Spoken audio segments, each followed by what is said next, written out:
The Alien RPG Starter Set and Destroyer of Worlds are two separate products by Free League. These are both complementary to the Alien RPG that came out in 2020 to much fanfare and award-winning. The Starter Set is a standalone product that introduces you to the core rules and throws a one-shot at you, while Destroyer of Worlds is just an adventure scenario without any of the game's rules. They both come as box sets in the physical form. In this video, I'm going to cover both of these products separately.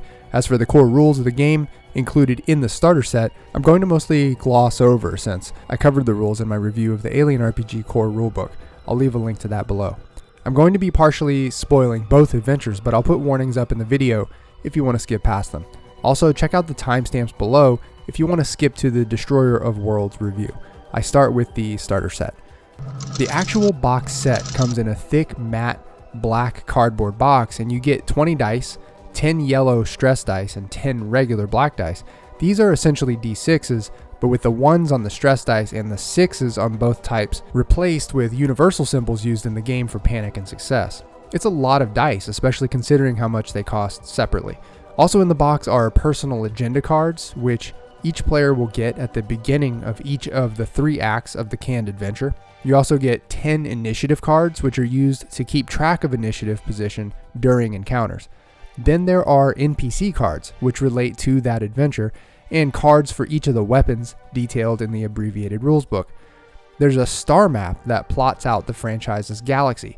The map itself, if you haven't seen it before, is honestly a bit cluttered, but there are 2 cool things about it. One, it's printed on this ultra thick, durable, almost plastic-like paper. And 2, these kinds of star maps look super cool on the wall. I guess you might be able to actually use the map in play if your players survive long enough to make interstellar travel an actual consideration, and you need to consider travel distances and time needed to hypersleep. On the other side of the poster is the layout for the Cronus, which is the ship in the adventure where most of the action takes place.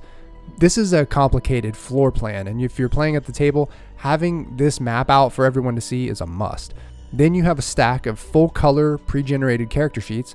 I actually found these odd because they are so nice, I would never want anyone to write on one. I guess you can laminate them and have people use thin-tipped or dry erase markers or something. Or what might have been nice is to have a pad of blank character sheets like the Symbaroum box set. Anyway, you can download the blank character sheets from the Free League website for free. Also, just a heads up, the 5 starting characters are provided on the sheets here, but they are not detailed in the scenario book itself.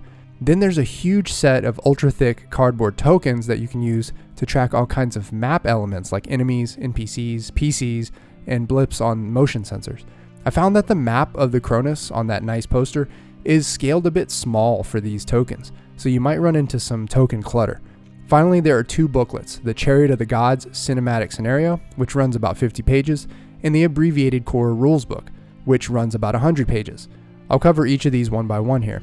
As I mentioned, I'm going to skip over the core rules of the game. I cover them in my Alien RPG review, but I do want to illustrate the content differences for a second. This book is about 100 pages, while the full core rulebook is 400. You do get everything you need to play the game, but obviously they leave out a lot. Here's everything I noticed that they cut out from the core rulebook. I also wanted to share a couple things that gave me a chuckle on my second read-through of the rules of the Alien RPG. Just to be clear, this game is great and I love it, but no game is absolutely perfect.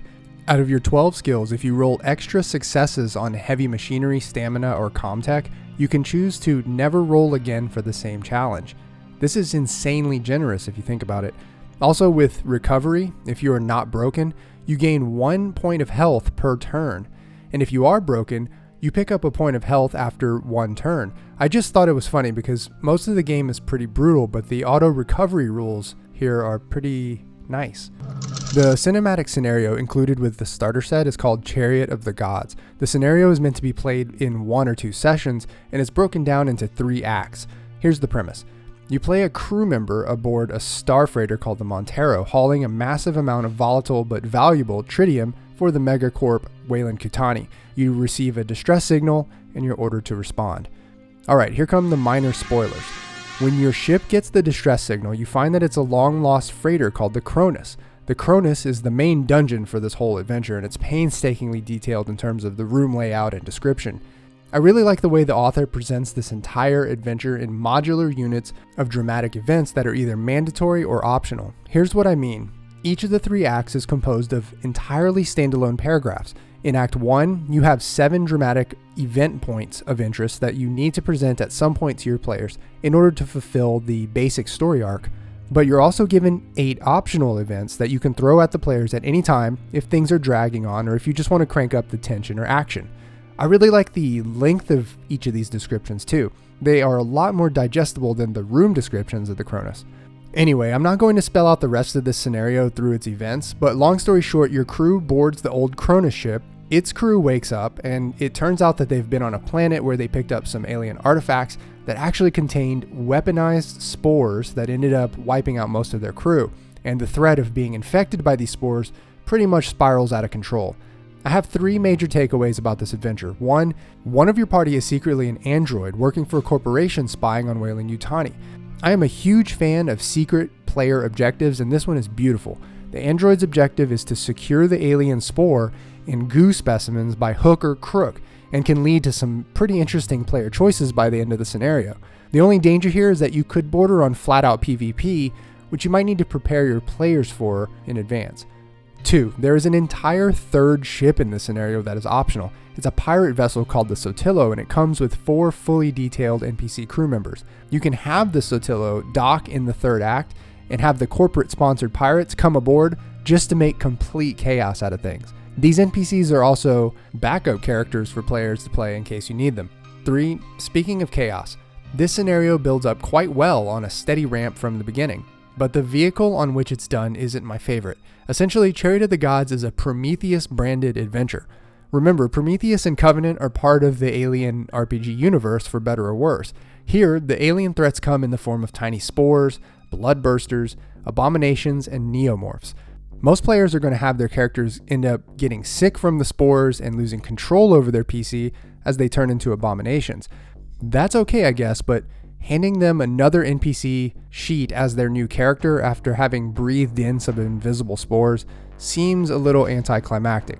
My real gripe, though, is with the abominations. This is just a personal opinion, but I think the abomination in Prometheus was the most disappointing thing I've seen in any alien movie.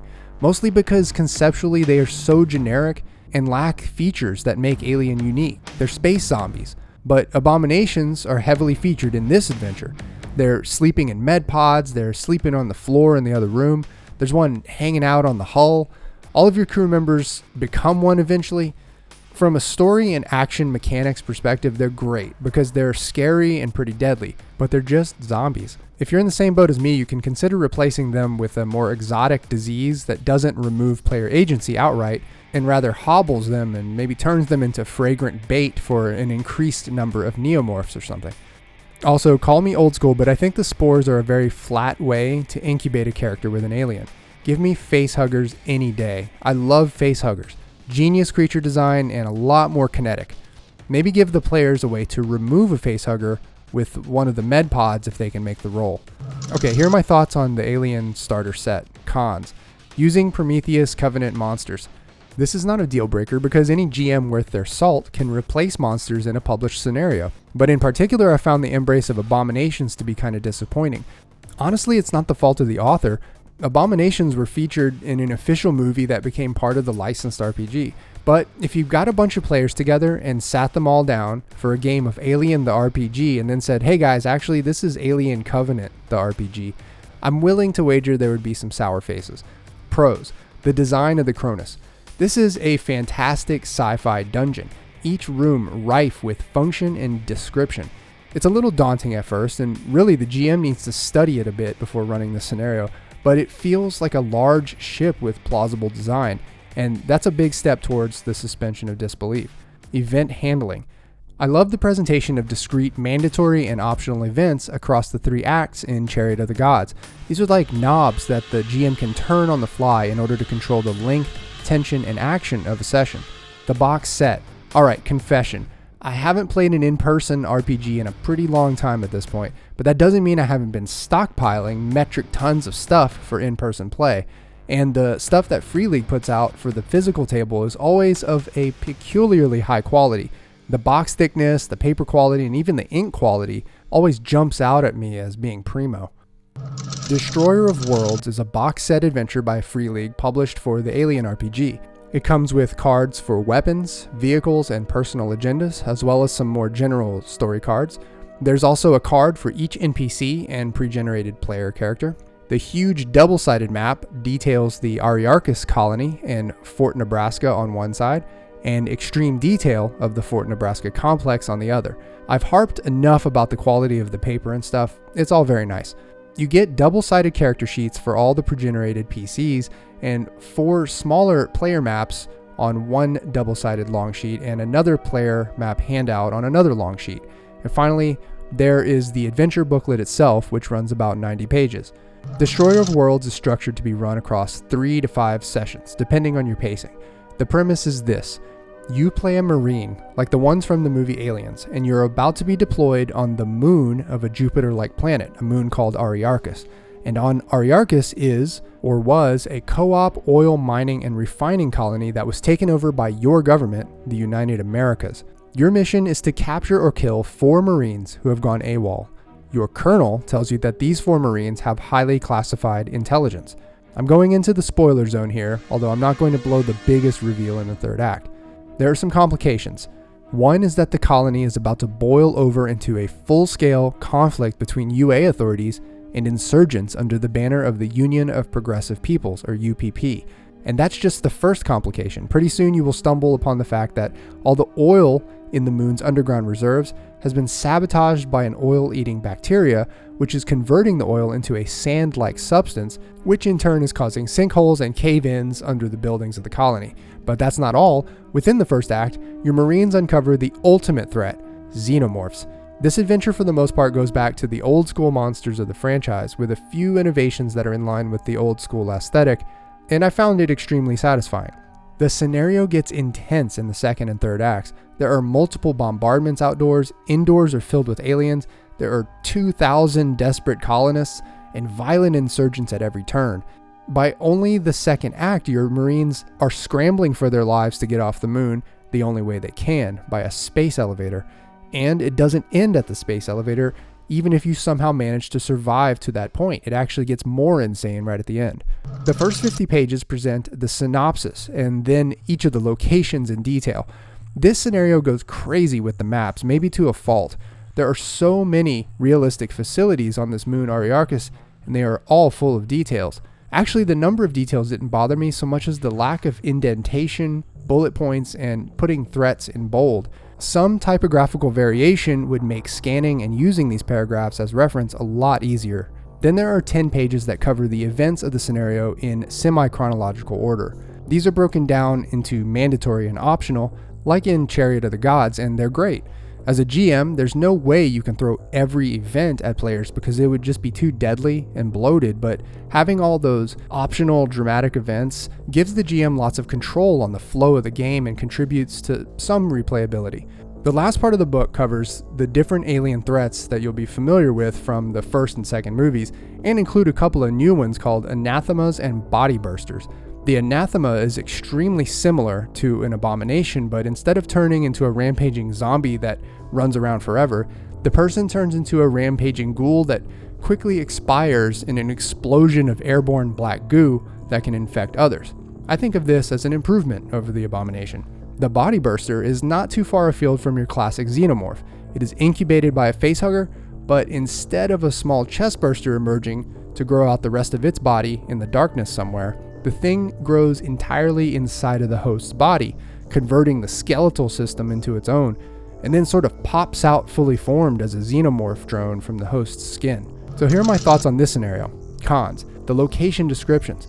They just need to be in a format other than blocks of text, as mentioned. Pros: the writing. Andrew E.C. Gaska is obviously a pillar of the Alien RPG, but he also has written many novels, and you can see that in the backdrop for this scenario. The history of the colony, the tension between the factions, the mounting chaos and terror, it all feels like you're walking into an official Alien novel.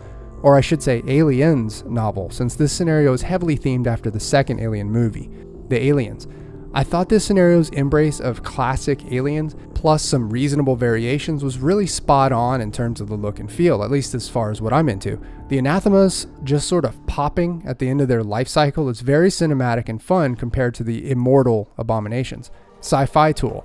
It's actually a shame that so many maps and so many details are funneled into just 3 to 5 game sessions, but for what it's worth, this is an intense, thoroughly realized roller coaster.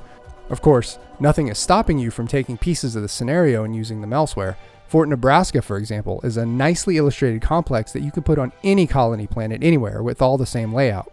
The Alien RPG had a big rollout in 2020 and picked up some huge accolades and huge sales, then sort of faded under the onslaught of other games, including big ones from Free League itself. But it was nice to revisit the rules and setting here and see the game for what it is, a very effective simulator of Alien franchise flavored sci-fi horror. It's all about building tension until it mounts in a horrifying, almost insurmountable climax, which both Chariot of the Gods and Destroyer of Worlds do well. And if you're using classic xenomorph designs or derivatives, you can pretty much count me in. Thanks for watching. This is Dave signing off. See ya. Danger. The emergency destruct system is now activated. The ship will detonate in T-minus 10 seconds. 9, 8, 7, 6, 5, 4, 3, 2, 1.